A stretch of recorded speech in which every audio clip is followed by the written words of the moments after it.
আসসালামু আলাইকুম ওয়া রাহমাতুল্লাহ। সুপ্রিয় সপ্তম শ্রেণীর শিক্ষার্থীবৃন্দ, আজকে তোমাদের বাংলাদেশ ও বিশ্ব পরিচয় বই অধ্যায় ৯ বাংলাদেশের প্রবীণ ব্যক্তি ও নারীর অধিকার, পৃষ্ঠা 91 থেকে 92, 93 এর বহুনির্বাচনী প্রশ্নের উত্তর এবং সৃজনশীল প্রশ্নের উত্তর সম্পর্কে আলোচনা করব। প্রিয় শিক্ষার্থী, তুমি যদি নিয়মিত ভিডিও দেখো তাহলে তোমাদের আর কোনো গাইড বই কিনতে হবে না ইনশাল্লাহ। সুতরাং চ্যানেলটি এখনই সাবস্ক্রাইব করে পাশে থাকতে পারো। চলো শুরু করা যাক। বহুনির্বাচনী প্রশ্ন ১ নম্বর প্রশ্ন হচ্ছে, বাংলাদেশে সরকারি চাকরি থেকে কর্মকর্তা ও কর্মচারীদের অবসর গ্রহণের সময় অবসর গ্রহণের বয়স কত? উত্তর হচ্ছে ১ খ ৫৯ বছর। উত্তর হচ্ছে ১ খ ৫৯ বছর। পৃষ্ঠা ৯২, ২ নম্বর বহুনির্বাচনী প্রশ্ন হচ্ছে, আমাদের সমাজে প্রবীণদের সমস্যার কারণ। উত্তর হচ্ছে ২ ঘ ১, ২, ৩। ১ নম্বর হচ্ছে তাদের উপার্জনের সামর্থ্য নেই। ২ নম্বর হচ্ছে সামাজিক মূল্যবোধের অবক্ষয়। ৩ নম্বর সমাজে নৈতিক শিক্ষার অবনতি।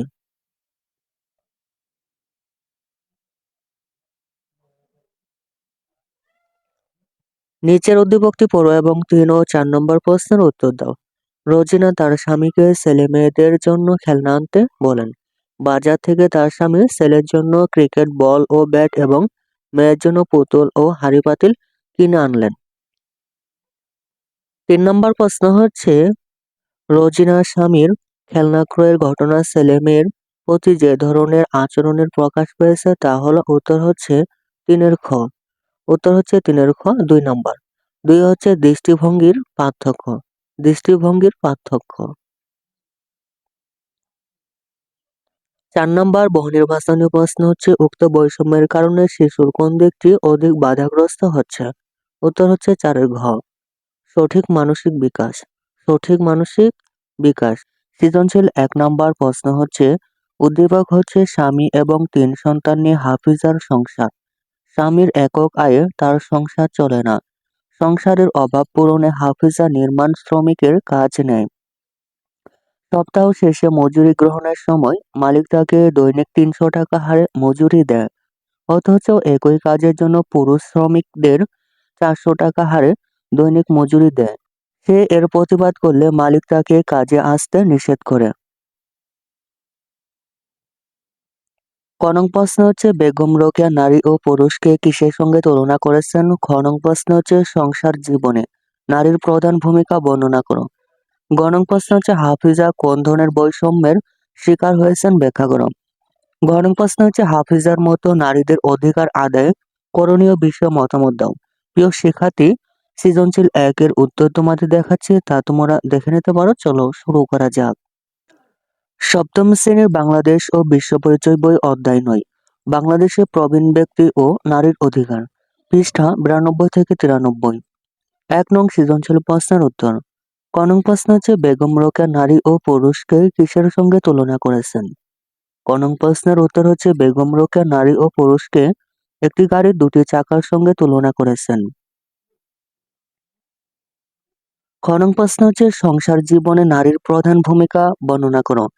খ নং প্রশ্নের উত্তর হচ্ছে, সংসার জীবনে পুরুষ সদস্যের অনুপস্থিতিতে সংসার পরিচালনার দায়িত্ব নারীদেরই পালন করতে হয়। সন্তানদের লেখাপড়ার ক্ষেত্রে পরিবারের মায়ের ভূমিকাই মুখ্য। অন্যদিকে সন্তান লালন পালনের প্রধান দায়িত্ব মাকেই পালন করতে হয়। মাতৃপ্রধান পরিবারে একজন নারী সংসার পরিচালনার মূল দায়িত্ব গ্রহণ করেন। সে সমাজে শিশুর ভবিষ্যৎ নারীর হাতেই গড়ে ওঠে। ধর্মীয় শিক্ষাও একটি শিশু মায়ের কাছ থেকেই অর্জন করে।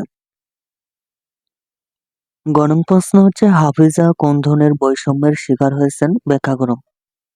গ নং প্রশ্নের উত্তর হচ্ছে, উদ্দীপকের হাফিজা নারী পুরুষ সমান অধিকার সংক্রান্ত বৈষম্যের শিকার হয়েছেন। সংসারের অভাব পূরণে হাফিজা নির্মাণ শ্রমিকের কাজ নেন। সপ্তাহ শেষে মজুরি গ্রহণের সময় দৈনিক ৩০০ টাকা হারে মজুরি দেয়, অথচ একই কাজ পুরুষ শ্রমিকদের দৈনিক মজুরি ৪০০ টাকা হারে প্রদান করা হয়। একই কাজে নারী ও পুরুষের মধ্যে এ ধরনের বৈষম্যের প্রতিবাদ করলে মালিক হাফিজাকে কাজে আসতে নিষেধ করেন। অথচ বাংলাদেশের সংবিধান নারী পুরুষের সমান অধিকারের স্বীকৃতি দিয়েছে। নারীর প্রতি বৈষম্য বিলোপ সংক্রান্ত জাতিসংঘ সনদেও নারীর এই সমানাধিকারের কথা বলা হয়েছে। এখানে সমানাধিকার বলতে পরিবারে, সমাজে ও রাষ্ট্রে অর্থাৎ জাতীয় জীবনের সর্বস্তরে পুরুষের পাশাপাশি নারীর সমান অধিকারের কথাই বোঝানো হয়েছে। শিক্ষা, চাকরি বা কর্মসংস্থান, বেতন বা মজুরি সব ক্ষেত্রেই নারী ও পুরুষ সমান সুযোগ লাভের অধিকারী। কোনো অবস্থাতেই নারীর প্রতি বৈষম্য করা উচিত নয়। কিন্তু উদ্দীপকের হাফিজা সেই সমান অধিকার থেকে বঞ্চিত হয়েছেন। ঘ নং প্রশ্ন হচ্ছে, হাফিজার মতো নারীদের অধিকার আদায়ে করণীয় বিষয়ে মতামত দাও। ঘ নং প্রশ্নের উত্তর হচ্ছে, স্বামী ও ৩ সন্তান নিয়ে হাফিজার সংসার। সংসারের অভাব পূরণে তিনি নির্মাণ শ্রমিকের কাজে অংশ নেন। কিন্তু দুর্ভাগ্যবশত তিনি তার ন্যায্য পাওনা যথাযথভাবে পান না। একই কাজে পুরুষ শ্রমিক যেখানে দৈনিক ৪০০ টাকা পায়, সেখানে তিনি পান মাত্র ৩০০ টাকা। এ ধরনের বৈষম্য শুধু হাফিজের ক্ষেত্রেই নয়, বরং দৈনন্দিন জীবনে অসংখ্য নারী এ বৈষম্যের শিকার হচ্ছেন। নারীর প্রতি বৈষম্য দূর করে তাদের সমান অধিকার নিশ্চিত করতে সন্তানের নামের সঙ্গে যেখানে আগে শুধু বাবার নাম লেখার প্রচলন ছিল, সেখানে এখন মায়ের নাম অন্তর্ভুক্ত বাধ্যতামূলক করা হয়েছে, যা নারীর অধিকার প্রতিষ্ঠাকে আরও শক্তিশালী করছে। নারী নির্যাতন ও এসিড সন্ত্রাস প্রতিরোধে কঠোর আইন প্রণয়ন ও কার্যকর বাস্তবায়ন প্রয়োজন। এ লক্ষ্যে বর্তমান সরকার মাতৃত্বকালীন ছুটি ৬ মাসে উন্নীত করেছে। নারীদের মধ্যে শিক্ষার ব্যাপক বিস্তার ও সচেতনতার সৃষ্টি করতে হবে। চাকরির ক্ষেত্রে তাদের যথাযথ মূল্যায়ন নিশ্চিত করতে হবে এবং যৌতুক প্রথাকে সম্পূর্ণভাবে বন্ধ করতে হবে। এসব উদ্যোগ বাস্তবায়নের মাধ্যমে হাফিজার মতো নারীদের অধিকার আদায় সম্ভব হবে। সৃজনশীল ২ ৭০ বছরের সিদ্দিকা খাতুনের ইচ্ছা করে পুরোনো দিনের গল্প করতে, কিন্তু তার ছেলে মেয়েদের গল্প শোনার সময় নেই। এমনকি তার নাতনির বিয়ের সময় তাকে জিজ্ঞাসা করা হয় না। পাশের বাড়ির জবেদা বেগম সিদ্দিকা খাতুনের ছেলে মেয়েদের বলেন, তোমাদের উচিত তোমার মায়ের খাবার ও স্বাস্থ্যের ব্যাপারে খেয়াল রাখা, তাকে মাঝে মাঝে বেড়াতে নিয়ে যাওয়া। ক নং প্রশ্ন হচ্ছে, প্রবীণ কারা? খ নং প্রশ্ন হচ্ছে, বাংলাদেশ অবসরপ্রাপ্ত সরকারি কল্যাণ সমিতির প্রবীণদের ক্ষেত্রে কার্যক্রম ব্যাখ্যা করুন। গ নং প্রশ্ন হচ্ছে, সিদ্দিকা খাতুনের সমস্যা কোন ধরনের সমস্যা ব্যাখ্যা করুন। ঘ নং প্রশ্ন হচ্ছে, সিদ্দিকা খাতুনের ক্ষেত্রে জবেদা বেগমের পরামর্শ তুমি কি সঠিক বলে মনে করো? তোমার মতামত দাও। প্রিয় শিক্ষার্থী, সৃজনশীল ২ এর উত্তর তোমাদের দেখাচ্ছি, তা তোমরা দেখে নিতে পারো। চলো শুরু করা যাক। নবম অধ্যায়, বাংলাদেশের প্রবীণ ব্যক্তি ও নারীর অধিকার, পৃষ্ঠা ৯২ থেকে ৯৩, ২ নং সৃজনশীল প্রশ্নের উত্তর।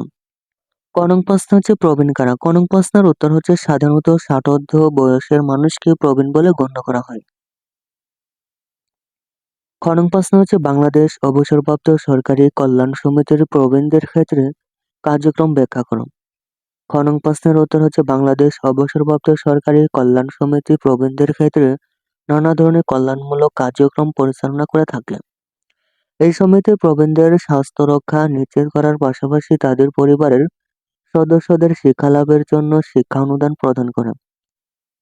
আবার প্রবীণ বয়সে তারা যেন আর্থিক সংকটে না পড়েন সেজন্য সহজ শর্তে ঋণও প্রদান করে থাকে।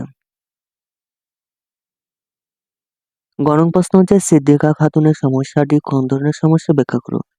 গ নং প্রশ্নের উত্তর হচ্ছে, উদ্দীপকের সিদ্দিকা খাতুনের সমস্যাটি প্রবীণদের পারিবারিক সমস্যা। আমাদের দেশে একসময় একান্নবর্তী পরিবার ব্যবস্থা প্রচলিত ছিল, যেখানে পরিবারের জ্যেষ্ঠ ব্যক্তিদের কর্তৃত্ব ও মর্যাদা ছিল।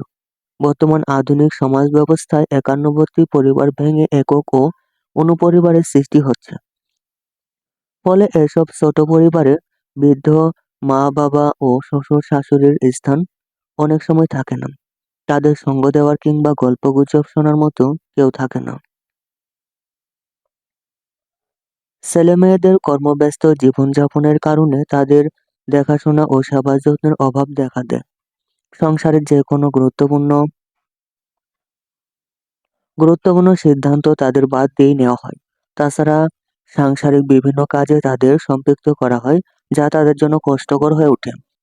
উদ্দীপকে সিদ্দিকা খাতুনের পুরোনো দিনের গল্প শোনাতে ইচ্ছা থাকলেও তা শোনার মতো কেউ নেই। এটি প্রবীণদের একটি পারিবারিক সমস্যার স্পষ্ট উদাহরণ। ঘ নং প্রশ্ন হচ্ছে, সিদ্দিকা খাতুনের ক্ষেত্রে জবেদা বেগমের পরামর্শ তুমি কি সঠিক বলে মনে করো? তোমার মতামত।